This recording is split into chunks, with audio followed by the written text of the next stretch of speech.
Hello students and welcome back to BDM students club. मैं हूं आदित्य नंदन, आपका अपना फिजिक्स मेंटर। आज हम करने वाले हैं chapter second electric potential and capacitance का रिवीजन। ये रिवीजन एक ओरल रिवीजन होगा, लिखेंगे नहीं क्योंकि अगर लिखेंगे तो बहुत ज़्यादा लंबा हो जाएगा लेक्चर। और इसके नोट जो है आपने पहले लिख लिए हैं चैप्टर समझाते टाइम, तो इस समय सिर्फ बैठ के फोकस होके मेरी बातों को सुनिए। तो शुरू करते हैं हम लोग पोटेंशियल से। पोटेंशियल के क्यू अपन आर हम लोगों ने पढ़ा था। इलेक्ट्रिक फील्ड पोटेंशियल और फोर्स का हमने वो पढ़ा था। फोर्स में से एक क्यू हटा दो तो इलेक्ट्रिक फील्ड बन जाता है, एक डिस्टेंस इलेक्ट्रिक फील्ड हटा दो तो वी बन जाता है। E dot D R V होता है, माइनस साइन होता है वी में, क्योंकि इलेक्ट्रिक फील्ड की डायरेक्शन में जब जाओ तो पोटेंशियल घटता है। ठीक है, इतना हम लोगों ने पढ़ लिया। तो potential V equal to W upon Q equal to delta U upon Q भी हमने पढ़ा था। हमने पढ़ा था एक सिस्टम ऑफ चार्जेस के लिए N N minus one upon two number of मतलब फॉर्मूले कितने बनेंगे वो, और पोटेंशियल एनर्जी और फोर्स का हम लोगों ने फॉर्मूला पढ़ा था कि एफ इक्वल टू वही जो हमने बताया D U upon Q, D upon D U into are.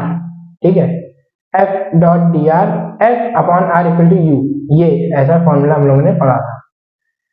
उसके बाद हम लोगों ने पढ़ा था सॉलिड स्फीयर के बारे में, hollow sphere, solid sphere. Hollow sphere के बाहर के क्यू अपॉन आर होता है, सरफेस पे के Q upon capital R radius के बराबर होता है, अंदर जीरो होता है। सॉलिड स्फीयर में सेम रहता है, के क्यू अपॉन आर, के क्यू अपॉन आर सरफेस पे और बाहर रहता है।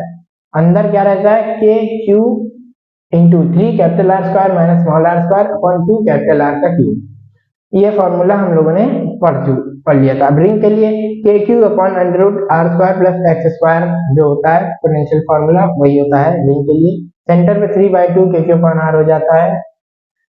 That's for the ring. Ring के बाद अब थोड़ा सा आ जाते हैं कैपेसिटेंस की तरफ। कैपेसिटर क्या होता था, दो कंडक्टर होते थे इक्वल एंड अपोजिट चार्जेस के साथ। तो अच्छा कौन सा बेकार कौन सा, जो अंदर चार्ज अच्छे से स्टोर कर पाए वो अच्छा, नहीं तो बेकार स्फेरिकल वाले। तो पीछे शुरू करते हैं।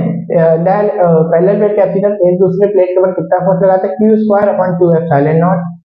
4 पाई एप्सिलॉन नॉट आर का कैपेसिटेंस होता है स्फेरिकल कैपेसिटर के बीच में।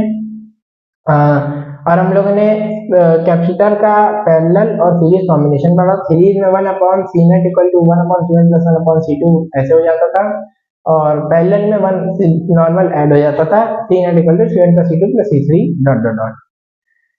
इस तरीके से हमने इतना पढ़ा था। अच्छा, और हम लोगों ने पढ़ा था डाइलेक्ट्रिक स्लैब के बारे में। पहले इलेक्ट्रिक फील्ड जो थी, दो प्लेट थी, एक सवाल हमने लगाया था, दो प्लेट थी, उसके इधर इधर क्या होता था, सिग्मा अपॉन एप्सिलॉन नॉट, बीच में सिग्मा अपॉन 2 एप्सिलॉन नॉट हो जाता था। ठीक सर। और आगे क्या था, क्यू कैपेसिटेंस का फॉर्मूला एप्सिलॉन ए अपॉन डी होता था। इलेक्ट्रिक फील्ड रहता था, ऐसे पोटेंशियल रहता था, ये आपको होमवर्क में कमेंट करेंगे बताएंगे क्या रहता था। और जब उसमें डाइलेक्ट्रिक डाल देते कैपेसिटेंस बढ़ता था, इलेक्ट्रिक फील्ड और पोटेंशियल के से कम हो जाता था।